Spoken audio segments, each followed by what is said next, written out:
അവർ ചർച്ചയിൽ പരിഹരിക്കേണ്ടുന്ന വിഷയമാണത്.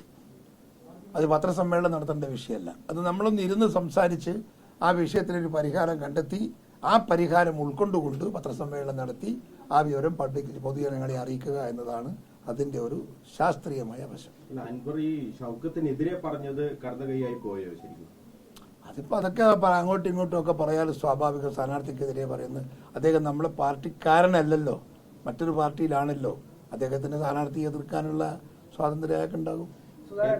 കുറച്ച് കോൺഗ്രസിലെ നേതാക്കന്മാര് അൻവറുമായിട്ടുള്ള പ്രശ്നം പരിഹരിക്കാൻ വേണ്ടിയുള്ള ശ്രമം നടത്തുന്നു. ഞങ്ങളൊക്കെ നടത്തുന്നു. ചില ആൾക്കാർ അൻവറിനെ തീരെ വേണ്ട, അല്ലെങ്കിൽ അൻവറിനുമായിട്ടൊരു കടുംപിടുത്തത്തിലേക്ക് പോകും. അങ്ങനെ ഒരു അഭിപ്രായ വ്യത്യാസം കോൺഗ്രസിലുണ്ടോ? അങ്ങനെ ഒരു അഭിപ്രായ വ്യത്യാസം കോൺഗ്രസിൽ ഇല്ലെന്നാണ് എന്റെ വിശ്വാസം. ഇനി അദ്ദേഹം വേണ്ട എന്ന് പറഞ്ഞ് ആരെങ്കിലും പ്രവർത്തിക്കുന്നുണ്ടെങ്കിൽ ആ പ്രവർത്തനത്തെ മരവിപ്പിക്കാനുള്ള ശ്രമം ഞങ്ങളുടെ ഭാഗത്തുനിന്നുണ്ടാകും. ഞങ്ങളൊക്കെ അദ്ദേഹം ഞങ്ങളോടൊപ്പം വരണമെന്ന് പറയുന്ന ആളുകളാണ്. ഞങ്ങൾ അദ്ദേഹത്തെ കണ്ടിട്ടുണ്ട്. ഞാൻ അദ്ദേഹത്തെ നേരെ കഴിഞ്ഞ ദിവസം 2 ദിവസം മുമ്പ് അല്ലല്ലേ 2 ദിവസം മുമ്പല്ലേ 2 ദിവസം മുമ്പ് ഞാൻ അദ്ദേഹത്തെ നേരിൽ കണ്ട് സംസാരിച്ചിട്ട് UDF-ഓടൊപ്പം വരണം, കോൺഗ്രസോടൊപ്പം വരണമെന്ന് പറഞ്ഞിട്ടുണ്ട്. വരാമെന്നും എന്റെ വികാരം ഉൾക്കൊണ്ടുകൊണ്ട് ബാക്കിയുള്ള തീരുമാനങ്ങളിൽ കോൺഗ്രസ് സഹകരിക്കുമെങ്കിൽ ഞാൻ അടക്കം നിങ്ങളോടൊപ്പം ഉണ്ടാകും. അപ്പോൾ പൊതുരംഗത്ത് ഞങ്ങൾ ഇറങ്ങി വർക്ക് ചെയ്യുമെന്നുള്ള ഉറപ്പ് എനിക്ക് തന്നിട്ടുണ്ട്. അത്രയും മാത്രമേ എനിക്ക് ഇപ്പം നിലവിലുള്ള എന്റെ ഒരു പറയാൻ പറ്റുള്ളൂ.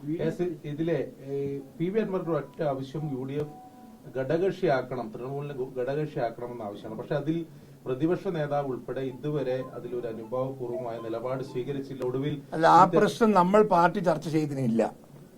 അദ്ദേഹം പറഞ്ഞിരിക്കുന്ന ആ ആവശ്യം പ്രതിപക്ഷ നേതാവ് ഒറ്റക്കെടുക്കേണ്ട തീരുമാനമല്ല. അത് പാർട്ടിയുടെ നേതൃത്വം മൊത്തമായി എടുക്കേണ്ട തീരുമാനമാണ്. അത് പാർട്ടിയുടെ മൊത്തം നേതാക്കന്മാർ ഇരുന്ന് ചർച്ച നടത്തി അതിന്റെ പുറത്ത് തീരുമാനമെടുക്കും. Whatever it may be. PV Anwar ആയാലും പ്രതിപക്ഷ നേതാവിനെ മാത്രം കുറ്റം പറയുന്ന ഒരു രീതിയാണ് ഇപ്പൊ രാവിലെയൊക്കെ കണ്ടത്. അദ്ദേഹം മാത്രം തീരുമാനം എടുത്തു, VD സതീശൻ മാത്രമാണ് തീരുമാനങ്ങൾ എടുക്കുന്നത്, ഈ സ്ഥാനാർത്ഥിത്വം അടക്കം എന്നുള്ള രീതിയിലുള്ള കുറ്റപ്പെടുത്തലുകളാണ് വന്നത്. അദ്ദേഹത്തിന്റെ അഭിപ്രായമാവാം. അത് അങ്ങനെ പറയുന്നത് ശരിയല്ല.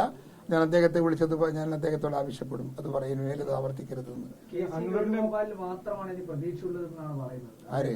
അൻവർ. കേസ് സാഹചര്യം മുതൽ പ്രതീക്ഷയൊക്കെ നഷ്ടപ്പെട്ടു അൻവർ. അതെ, നമ്മൾ കാലിയായല്ലോ. അത് മുന്നണി പ്രവേശനമായിട്ട് അൻവർ പറയുന്നതാണ്. സാരമില്ല, അദ്ദേഹത്തിന്റെ അഭിപ്രായം. VD സതീശൻ എന്തെങ്കിലും എതിർപ്പുണ്ടോ അൻവർ വരുന്നതിനോട്? അത് സതീശനോടായിരിക്കും, എന്നോടല്ല. നമ്മൾ അങ്ങനെ ഒരു പൊതുവായി നമ്മൾ ഉയർന്ന ലീഡർഷിപ്പ് ഒരുമിച്ചിരുന്നൊരു ചർച്ച ഇതിന് പുറത്ത് നടത്തിയിട്ടില്ല. അത് സത്യം. പുതിയ പ്രസിഡന്റ് വന്നു. പ്രസിഡന്റിന്റെ സാന്നിധ്യത്തിൽ നേതൃത്വത്തിൽ ഒരു ചർച്ച അനിവാര്യമാണ്.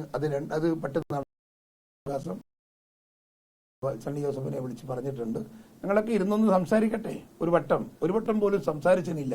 പിന്നെ വ്യക്തിപരമായ താല്പര്യങ്ങളും വ്യക്തിപരമായ ഇഷ്ടാനിഷ്ടങ്ങളും ഒരു പാർട്ടിക്കകത്ത് പല നേതാക്കന്മാർക്കും പലതരത്തിലുണ്ടാവാം. അത് അദ്ദേഹം പറയുന്നതൊന്നും പാർട്ടിയുടെയോ മുന്നണിയുടെയോ അഭിപ്രായമല്ല. അത് അദ്ദേഹത്തിന്റെ വ്യക്തിപരമായ അഭിപ്രായമാണ്. ആ അഭിപ്രായത്തെ മാനിച്ചുകൊണ്ട് ആ അഭിപ്രായം മാത്രമാണ് വരാൻ പോകുന്ന തെരഞ്ഞെടുപ്പിന്റെ ബലാബലം പരിശോധിക്കുന്ന മാനദണ്ഡമെന്ന് ചിന്തിക്കുന്നത് തെറ്റ്. നമുക്ക് UDF-ന്റെ നേതാക്കന്മാർ ഇരുന്ന് ചർച്ച നടത്തിയ ഒരു തീരുമാനമെടുക്കുന്നതാണ് ആ ഫൈനൽ തീരുമാനം. ആ തീരുമാനത്തിന് വേണ്ടി 2 ദിവസം കാത്തിരിക്കുക.